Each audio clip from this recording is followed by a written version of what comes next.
Hello students, in today's lecture we are going to discuss about the principles of managerial economics. In previous lecture we were trying to understand the basic concepts of economics. What is mean by economics हमने देखा था. Managerial economics क्या होता है, economics क्या है, हमने discuss किया था. Economics is the study of how to earn money and how to spend it for completing our requirements. Then scope of managerial economics, demand analysis and forecasting.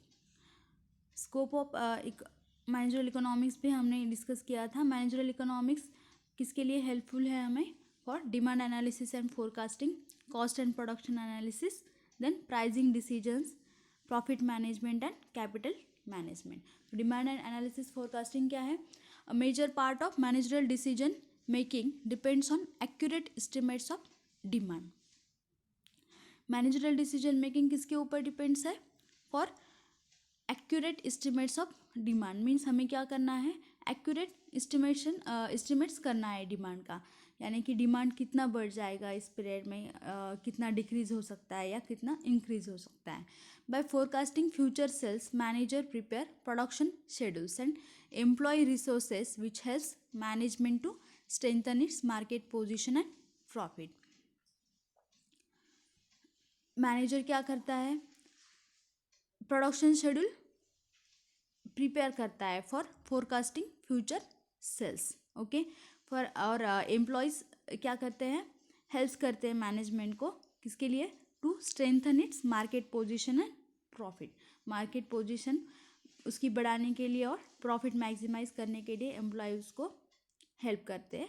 Okay, employ वहाँ पे work करते हैं. For example winter आता है, winter season आता है, तो winter season के लिए ऊल के कपड़े हैं वो पहले से ही क्या किया जाता है? बनाए जाते हैं, पहले से ही मैन्युफैक्चर किए जाते हैं. तो उसके पहले के सीज़न में क्या करते हैं? जो भी प्रोडक्शन करने वाले लोग हैं वो क्या करते हैं? फोरकास्ट करते हैं कि कितने लग सकते हैं, कितनी नीड हो सकती है.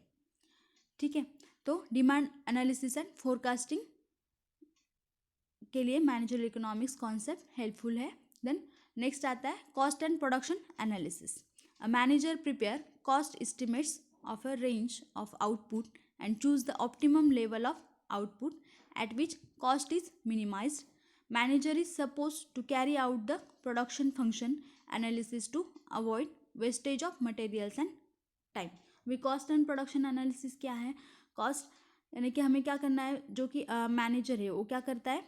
Manager prepare cost estimates of a range of output. वो क्या करता है? ऑप्टिमम लेवल ऑफ आउटपुट देखता है विच कॉस्ट इज़ मिनिमाइज, यानी कि वो देखता है कि कहाँ पे कॉस्ट मिनिमाइज हो सकती है, यानी कि ज़्यादा एक्सपेंसेस हो रहे हैं किसी प्रोडक्शन में, तो वहाँ पे वो कैसे कम कर सकता है वो सोचता है manager. Okay, manager is suppose to carry out the production function analysis to avoid wastage of materials and time. उसके साथ साथ कॉस्ट कंट्रोलिंग के साथ साथ मैनेजर क्या करता है? वहाँ पे मटेरियल एंड टाइम मैनेजमेंट भी करता है. मटेरियल्स एंड टाइम की कॉस्ट भी क्या करता है? कंट्रोल करता है. वहाँ पे अगर ज़्यादा वेस्टेज हो रहा है मटेरियल्स और टाइम पे कॉस्ट वेस्टेज हो रही है तो वहाँ पे वो क्या करता है? कंट्रोल करता है. तो इसके लिए मैनेजरियल इकोनॉमिक्स कॉन्सेप्ट वहाँ पे यूज़ किया जाता है. ओके, देन नेक्स्ट आता है pricing decisions.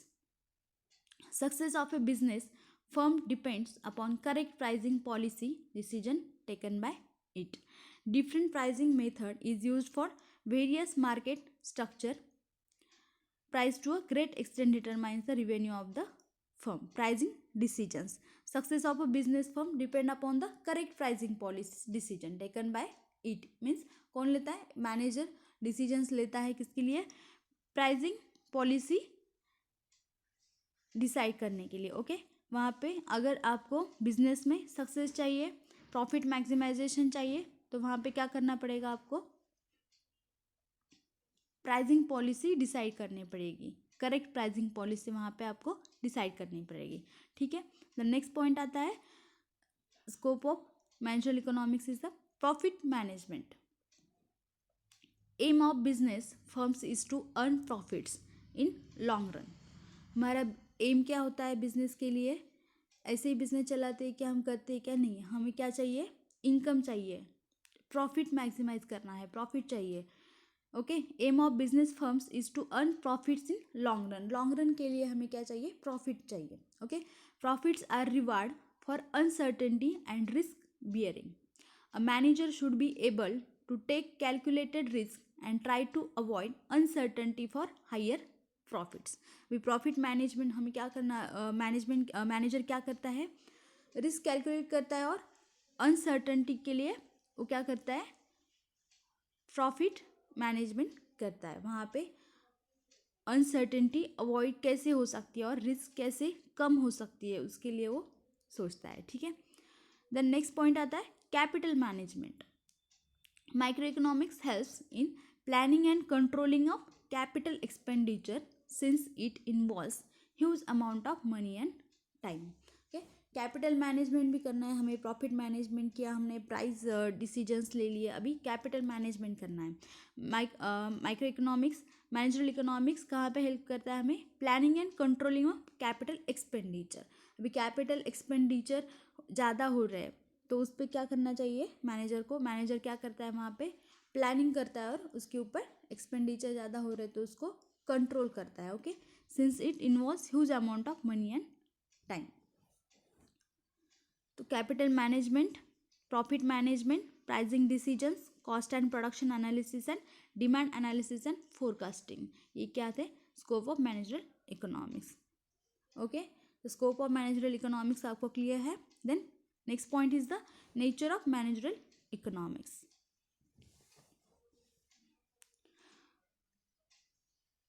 In nature of managerial economics, there are 4 points, which is allocation of resources, microeconomic nature, and market knowledge and micro setting. Allocation of resources, since resources are scarce and they have multiple uses, we focus on managerial economics, focus on optimum allocation of funds available, which also reduce the wastage level. Next point is micro economic nature. ये micro हमने पहले discuss किया था। Okay, then market knowledge क्या है? A firm is open to threats as well as opportunities in market place, so knowledge of market must be perfect. Okay, एक manager को क्या होना चाहिए? मार्केट नॉलेज परफेक्ट होना चाहिए उसके पास। ओके, क्योंकि मार्केट में क्या रहता है? परफेक्ट कंपटीशन रहता है, कट टू कट कॉम्पिटिशन रहता है। मार्केट में अपॉर्चुनिटीज़ भी अवेलेबल रहती है और थ्रेड्स भी वहाँ पे रहते हैं। ठीक है, देन माइक्रो सेटिंग, ये भी हमने डिस्कस किया था। A firm has to operate within a given economy, so its also govern and affected by the trends in income, consumption, investment, saving levels in an economy. Okay, nature and scope आपको clear है। Nature में वहाँ पे positive और normative approach भी दिया गया है। Positive approach concerns with what is, was और will be, while normative approach concerns with what ought to be. Positive economy is of two types, दो types है। economics description shows state of operation of the firm at point of time, whereas economic theory explains why it happened. Okay, economy में क्या है? Positive economy is of two types, दो types है। वहाँ पे एक डिस्क्रिप्शन आता है इकोनॉमिक्स का और दूसरा आता है वहाँ पे थेरी आता है। ओके, नेचर एंड स्कोप आपको क्लियर है। देन पॉइंट पे आते हैं। हमारा आज का टॉपिक क्या है? Fundamental concepts of economics, means principles of economics. Fundamental concept को ही हम बोलते हैं principles of economics. First principle is the opportunity cost principle. The benefit of the next best alternative which had been sacrificed due to the choice of the best alternative is known as opportunity cost of the best alternative. Opportunity cost क्या है? For example हम क्या कर रहे हैं, हमारे पास दो option है सामने, आपके सामने समझ लो, आपके सामने एक कार है और एक बाइक है, दो ऑप्शन है आपके पास। उसमें से आपको एक ही चूज़ करना है, एक ही लेना है आपको। तो आपको क्या बाइक भी अच्छी है और कार भी अच्छी है, तो आप क्या करते हो वहाँ पे, फॉर एग्जांपल आप कार लेते हो, ठीक है। तो बाइक को आपने क्या किया, नहीं लिया, तो वहाँ पे आपने क्या किया, सैक्रिफाइस किया। The benefits of the next best alternative which had been sacrificed, okay, sacrifice किया due to the choice of the best alternative, okay. आपका बेस्ट चॉइस क्या था वहाँ पे, उस टाइम कार था, आपको कार ज़्यादा पसंद है, वहाँ पे आपको कार ज़्यादा अच्छी लगी बाइक से, तो इसके लिए आपने क्या किया, बाइक नहीं ली, उस वहाँ पे आपने सैक्रिफाइस किया due to the choice of the best alternative, okay, alternative. तो उसको हम बोलते हैं अपॉर्चुनिटी कॉस्ट। ये मैंने सिर्फ आपको एग्जांपल दिया था कार और बाइक का। इस कॉन्सेप्ट को हम बिजनेस में यूज़ करते हैं। वहाँ पे कुछ अलग कमोडिटी हो सकती है, कुछ अलग अपॉर्चुनिटी हो सकती है, okay. It tells us the gain from the propose use of input. For example, opportunity cost of funds employed in one's own business is the amount of interest which could have been earned had these funds been invested in the next best channel of investment. तो opportunity cost हम business में कैसे use कर सकते हैं, वहाँ पे कुछ इन्वेस्टमेंट करना है आपको, तो आप क्या कर सकते हो, वहाँ पे दो ऑप्शन है, तो वहाँ पे आप एक अल्टरनेटिव ऑप्शन एक चूज़ कर सकते हो, okay. Then next point is the next principle is the incremental reasoning concept or principle. It is the most important concept in economics. Incremental principle is applied to business decisions which involves a large increase in total cost and total revenue. Incremental cost is defined as change in total cost as a result of change in the level of output. Incremental revenue is change in total revenue resulting from change in the level of output. It tells us gain arising from the change in activity. It is the most important concept in economics. Incremental reasoning most important concept है. Then incremental principle is applied to business decisions. Business decision में हम क्या करते हैं, ये principles apply करते हैं, which involves a large increase in total cost and total revenue, okay. किसके लिए, for large increase in total cost and total revenue, okay. Opportunity cost and incremental reasoning आपको क्लियर है। देन नेक्स्ट आता है, next principle is the discounting principle. Discounting factor determines the present value of future inflow of cash. It based on the fundamental facts that a rupee now is worth more than a rupee earned a year after. Means अगर आप for example आपके पास 1000 rupees है, आप सोच रहे हो कि वो 1000 रुपीज़ मैं 1 ईयर के लिए कहीं पे इन्वेस्ट कर देता हूँ, ओके, और उससे आपको क्या मिलेगा, फिर 100 रुपीज़ 1 ईयर के बाद उसके ऊपर आपको इंटरेस्ट मिलता है। तो आपके पास दो ऑप्शन है, वो 1000 रुपीज़ आपको इन प्रेजेंस अभी आपको यूज़ करना है, या आपको वो 1 ईयर के बाद हो, 1 साल के बाद हो, क्या करना है, वहाँ पे इंटरेस्ट के साथ लेना है, वापस लेना है। तो आप क्या करते हो, वहाँ पे दो ऑप्शन रहते हैं आपके पास। आप क्या सोचते हो उस टाइम, जाने दो, अभी 1 ईयर के बाद सिर्फ आपको 100 रुपीज़ वहाँ पे इंटरेस्ट मिल रहा है, तो क्यों ना मैं अभी वो यूज़ कर लूँ, वो रुपीज़ मैं अभी यूज़ कर लूँ। तो वो क्या होता है, discounting principle, okay. It based on the fundamental fact, fundamental fact के ऊपर डिपेंड है, that rupee now is worth more than a rupee earn a year after. तो अगर आपके पास प्रेजेंट में वो रुपीज़ है, तो उसकी कीमत, उसकी वर्थ ज़्यादा है, rather more than rupee on a year after, okay. Next principle is the time perspective. Aim of the firm is to make profit in the long run. There is a difference between long and short run, long run and short run profit में difference है। In short run all of the inputs called fixed inputs, short run में जितने भी inputs आते हैं उसको हम क्या बोलते हैं, फिक्स्ड इनपुट्स बोलते हैं, और जितने भी असेट्स आते हैं उसको हम बोलते हैं fixed assets, can not be altered, while in the long run all the inputs can be changed, that is there are no fixed inputs. A decision should take into account both the short run and long run effects on revenues and cost to maintain a right balance between short and long run perspectives.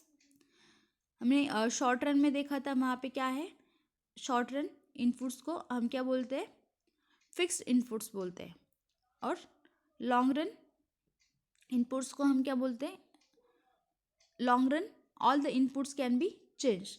Long run inputs क्या हो सकते हैं, change हो सकते हैं, उसको हम fixed inputs नहीं बोलते, there are no fixed inputs. Okay, decision should take into account both the short run and long run effects on revenue and cost. दोनों भी शॉर्ट रन और लॉन्ग रन इनपुट्स के रिवेन्यू और cost पे effects होते हैं, to maintain a right balance between short and long run perspective. तो time perspective means manager को देखना है वहाँ पे कि शॉर्ट रन और long run, as a short run और लॉन्ग रन पर्सपेक्टिव वहाँ पे राइट बैलेंस कैसे मेंटेन करना है as per the revenue and cost concept. Okay, the next point आता है, next principle is the risk and uncertainty. In real world, uncertainty influences the estimation of cost and revenues and hence the decision of the firm, since future conditions are not perfectly predictable. Risk and uncertainty तो हर एक business में आती है। अभी हम हर time predict नहीं कर सकते, और इतना परफेक्टली हम प्रेडिक्ट नहीं कर सकते कि कब रिस्क आ सकती है और कब अनसर्टेनिटी आ सकती है बिजनेस में। There is always a sense of risk and uncertainty about outcome of decisions when a firm is operating in a market along with other firms. There is generally an element of uncertainty regarding the actions and reactions of the competitors. Other uncertain factors can be shifts in consumers' choices, changes in government policies, national international political scenario. तो risk and uncertainty क्यों आ सकती है, दूसरे भी कुछ factors है, other uncertain factors क्या हो सकते हैं वहाँ पे, शिफ्ट्स इन कंज्यूमर चॉइसेस मीन्स कंज्यूमर की चॉइसेस भी चेंज हो सकती है, डे टू डे उनकी चॉइसेस चेंज हो सकती है टाइम टू टाइम, और चेंजेस इन गवर्नमेंट पॉलिसीज़, कभी गवर्नमेंट पॉलिसीज़ भी चेंज हो जाती है, तो वहाँ पे रिस्क और अनसर्टेनिटी के क्या हो सकते हैं, चांसेस हो सकते हैं, और नेशनल इंटरनेशनल पॉलिटिकल सिनेरियो, तो इसका भी इफेक्ट कैसे हो सकता है, वहाँ पे कभी रिस्क और अनसर्टेनिटी भी हो सकती है, चांसेस हो सकते हैं। ओके, तो ये थे प्रिंसिपल्स ऑफ इकोनॉमिक्स और fundamentals concepts of economics. Next point is the concepts of economics. First point is the utility. What is mean by the utility? Utility refers to the amount of satisfaction which a consumer gets by consuming the various units of commodity. Utility क्या है, amount of satisfaction है which a consumer gets by consuming the various units of commodity. कोई XYZ person है, वो क्या करता है, कोई कमोडिटी कंज्यूम कर लेता है, तो उससे वो कमोडिटी वो गुड्स कंज्यूम करने के बाद उस पर्सन को जो भी सेटिस्फैक्शन मिलता है, जो भी प्लेजर मिलता है, वो क्या रहता है, यूटिलिटी बोलते हैं हम इकोनॉमिक्स में उसको. Okay, that is the utility. For example, आपने एक पिज़्ज़ा क्या किया, कंज्यूम किया, खा लिया आपने वो पिज़्ज़ा, तो वो पिज़्ज़ा खाने के बाद आपको जो भी प्लेजर मिल रहा है वहाँ पे, जो भी सेटिस्फैक्शन मिल रहा है, आपको बहुत भूख लग रही थी और दैट टाइम आपने वो पिज़्ज़ा खा लिया, तो वो खाने के बाद आपको जो भी सेटिस्फैक्शन मिल रहा है कि अरे चलो मेरा पेट तो अभी भर गया, बहुत अच्छा लग रहा है, तो वो जो भी सेटिस्फैक्शन है, जो भी प्लेजर है आपको मिल रहा है, वो क्या है इन इकोनॉमिक्स लैंग्वेज, वो है यूटिलिटी, हम उसको बोलते हैं यूटिलिटी. ओके, यूटिलिटी क्लियर है. Then next point is the marginal utility. अभी यूटिलिटी तो देखा हमने, अभी मार्जिनल यूटिलिटी क्या होता है, what is mean by the marginal utility. Marginal utility, addition made to the total utility by consuming one more unit of commodity. Marginal utility is equal to change in total utility divided by change in quantity of good. ये इसका formula है marginal utility का. Marginal utility क्या होती है? अभी आपने utility देखा था, आपने एक पिज़्ज़ा खा लिया, ठीक है. अभी आपको पिज़्ज़ा बहुत अच्छा लगा, ऐसा लगा कि अभी एक पिज़्ज़ा खा लिया, थोड़ा बहुत पेट भर गया मेरा, पर अभी भी कुछ भूख बाकी है. तो आप क्या कर रहे हो? और एक पिज़्ज़ा आपने ऑर्डर किया. आई नो आप इतना पिज़्ज़ा तो नहीं खाओगे एट अ टाइम, मैंने सिर्फ एग्जांपल दिया है. ओके. मार्जिनल यूटिलिटी क्या है? आपने फिर एक पिज़्ज़ा खा लिया था, आपको उससे कुछ प्लेजर मिला, सेटिस्फैक्शन मिल गया, थोड़ी भूख आपकी क्या हो गई थी, कंप्लीट हो गई थी, ठीक है, आपको अच्छा लगा था. पर बाद में आपको क्या लगा कि नहीं, और एक पिज़्ज़ा मैं खा सकता हूँ, और एक हाफ पिज़्ज़ा मैं खा सकता हूँ. तो आपने क्या किया, और एक पिज़्ज़ा ऑर्डर किया और उसको भी खा लिया. तो वो क्या हुआ वहाँ पे? Marginal utility. Addition made to the total utility, आपने टोटल यूटिलिटी में क्या किया, और एक पिज़्ज़ा और एक यूनिट को, मोर यूनिट को वहाँ पे कंज्यूम किया, तो उसको बोलते हैं हम marginal utility. Okay. Marginal addition made to the total utility of consuming, याद ध्यान में रखिए क्या है marginal utility? Addition made to the total utility by consuming one more unit. Okay. Unit of a commodity. एक कमोडिटी आपने क्या किया था, परचेज किया था, उससे आपकी क्या हुआ, सेटिस्फैक्शन मिल गया आपको, वो हो गया था यूटिलिटी. पर आपने क्या किया, और एक आपको अच्छा लगा वो कमोडिटी, आपने क्या किया, और एक commodity, one more unit of commodity आपने क्या किया, कंज्यूम किया, वहाँ पे परचेज किया और उसको कंज्यूम किया, तो उसको हम बोलते हैं मार्जिनल यूटिलिटी. मैंने पिज़्ज़ा का आपको एग्जांपल दिया. ये utility of marginal utility concept आपको ऐसे ही बिजनेस में आपको यूज़ करना है. देन नेक्स्ट आता है, next point is the law of diminishing marginal utility. अभी यूटिलिटी देखा, मार्जिनल यूटिलिटी देखा, हमने एक पिज़्ज़ा लिया, वो पिज़्ज़ा खाया, उसके बाद आपको और एक पिज़्ज़ा लेने का मन किया, खाने का मन किया, आपने और एक पिज़्ज़ा खाया. उसके बाद अभी आता है law of diminishing marginal utility. तो क्या होता है वो? For any individual consumer the value that he attaches to successive units of a particular commodity will diminish slowly as his total consumption of that commodity increases. The consumption of all other goods being constant. Okay. तो law of diminishing marginal utility, law क्या बोलता है? Diminishing marginal utility means क्या है? आपने pizza खाया, एक pizza खाया, उसके बाद दूसरा पिज़्ज़ा मंगवाया आपने, तो वो पिज़्ज़ा आपको आप खा रहे थे, पर उसके बाद आपने दो पिज़्ज़ा खाने के बाद आपकी वहाँ पे यूटिलिटी क्या हो जाती है? कम हो जाती है, डिमिनिशिंग हो जाती है. डिमिनिशिंग मार्जिनल यूटिलिटी मीन्स आप बार बार पिज़्ज़ा खा रहे हो, आपने एक बार पिज़्ज़ा खाया, दूसरी बार फिर से एक पिज़्ज़ा ऑर्डर किया, फिर से वो खाया, तो उसके बाद आपकी इच्छा रहेगी क्या, तीसरा पिज़्ज़ा खाने की, और थर्ड टाइम दूसरे दिन पिज़्ज़ा खाने की नहीं रहेगी, क्योंकि आपने एट ए टाइम क्या किया, दो पिज़्ज़ा आपने खाया. तो ऐसे ही क्या हो जाती है, वहाँ पे यूटिलिटी डिमिनिश हो जाती है, डिमिनिशिंग हो जाती है, कम हो जाती है, डिक्रीज हो जाती है. तो उसको हम बोलते हैं law of diminishing marginal utility. एक बार फिर से सुन लो क्या है. For any individual consumer the value that he attaches to successive units of a particular commodity will diminish slowly as his total consumption of the commodity increases. Means आपका total consumption of commodity क्या हो जाता है, increase हो जाता है. तो आपका क्या हो जाता है वहाँ पे,